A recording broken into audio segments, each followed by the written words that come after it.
It's E.B.K every day, all day, to the day I die. It's E.B.K, E.B.K, E.B.K. What's good, gente? It's E.B.K every day, all day, to the day I die. It's E.B.K, E.B.K, E.B.K. It's your boy Conejo.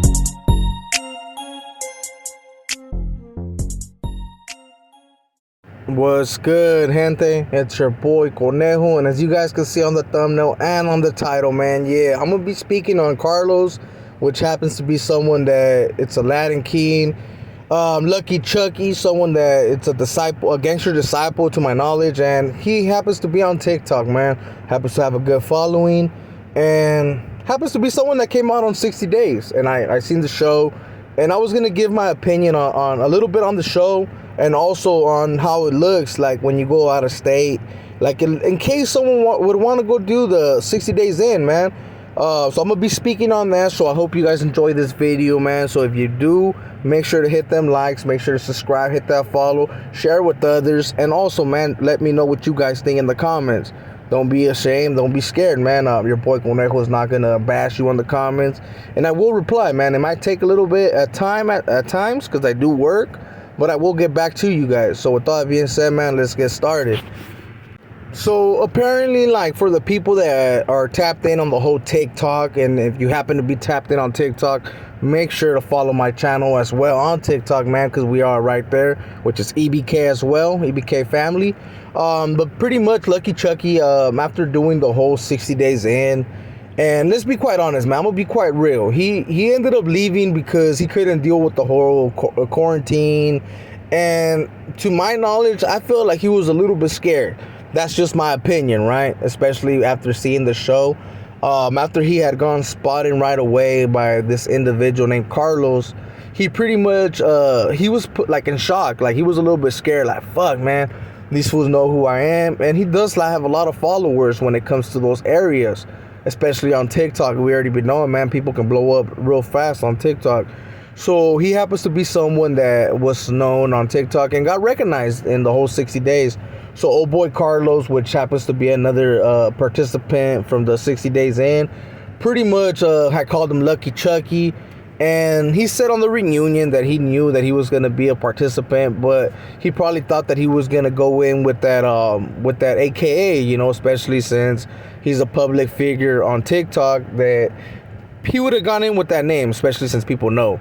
So they ended up getting into it, not really quite on the show, but more towards like the reunion, right? The gangster disciple came out of Lucky Chucky, and the Latin King side came out of fucking Carlos. Even though he portrays not to be part of that life, he still had, like, he kept throwing it in there, man. He wanted to make sure people knew about that organization and what he was once part of. But what I noticed on the whole 60 days, and this is not just on that season, because this happens to be on multiple seasons, you just have to be like the aggressor, like to be one of the top dogs or to be known as a pod boss. So I started thinking, man, like, so that's how it runs out of state, because let's be quite real, man. They haven't done a 60 days in Cali. If they would do a 60 days in Cali, I mean, people would know right away that pod bosses and all that shit, it's not like how it is in other states. Like, just because you're the aggressor doesn't mean nothing, right? Because I know right here in Cali, you could be the aggressor and the biggest weenie can be the big homie, right? And as long as the big homie or whoever's actually politicking, because that's how it's run in Cali, pretty much will get the aggressor, the big dog, or whatever you want to refer to them as, get them out. You know, they'll bitch out, they'll get them out of there.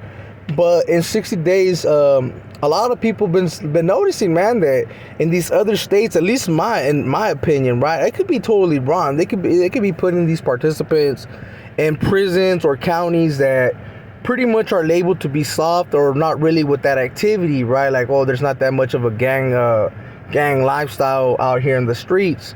But I could be wrong. You know, they could actually be putting these fools in some hardcore spots. But what it looks like, man, as long as you're the aggressor, I noticed that even from the smallest dude, right, someone that you know damn well that more than likely, and I'm not trying to judge or underestimate anybody, right, because there's some short guys that will put hands on people. They just got it like that. But to what it looks like, all you gotta be able to do is speak your mind and be with that activity in case that it ends up cracking down. You know, like you have to get down. And for the people that have seen it, I'm pretty sure you're gonna agree with me that if they make it seem that anyone can run that pod, right? And for instance, right here in Cali, that would never happen. Not just any random ass dude that shows up, especially people that are coming from other states, are gonna be in charge of the pod or ever gonna have some type of authority or some type of voice. Because like I said, man, on that show, if you haven't seen it, man, which I do recommend, man, I seen most of those seasons on 60 Days In, because I like it. I like the fact that it reminds me of how beautiful life is out here. Out here, the life is way better. And even though, like, in some facilities, hey, you could make money, it's not the same like out here in the streets. So that's one of the main reasons why I watch it. It's a good little reminder, like, hey, we out here living life good, and let's continue to prosper instead of fucking messing up and going back into the system. But Carlos ended up being someone that ended up running a pod. For the people that didn't see it, he ended up running a pod.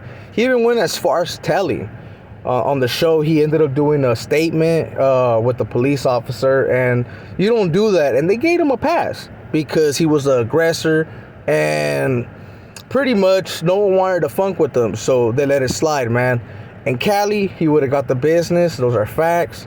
But yeah, man, so I honestly thought that it would have been a good idea to kind of speak on it, man, for like the subscribers that do tap in from other states. How is it in your state, man? How is it in your county? Is it like this 60 Days In where anyone can go in there and become a pod boss? Or is it a place that is political, like most of the places here in Cali? And here in Cali, it's gonna be really rare for you to go inside a pod that doesn't have a gang member that's laced up and knows what he's doing. Those are just facts. So make sure to let me know in the comments, man, what your guys' county is like, especially if you're out of state. Hey, is your boy able to just go over there and run it if he wanted to? Let's say your boy Conejo decided to go do 60 Days In, man. Shit, you never know. Fuck it, am I gonna be able to run it if I ended up going to your county or your fucking state? Let me know in the comments, man. So with all that being said, gente, I figured I'll make a little small video. I said, why not? And it is what it is. Let me know what you guys think. If you like the video, make sure to hit a like for your boy. Make sure to subscribe.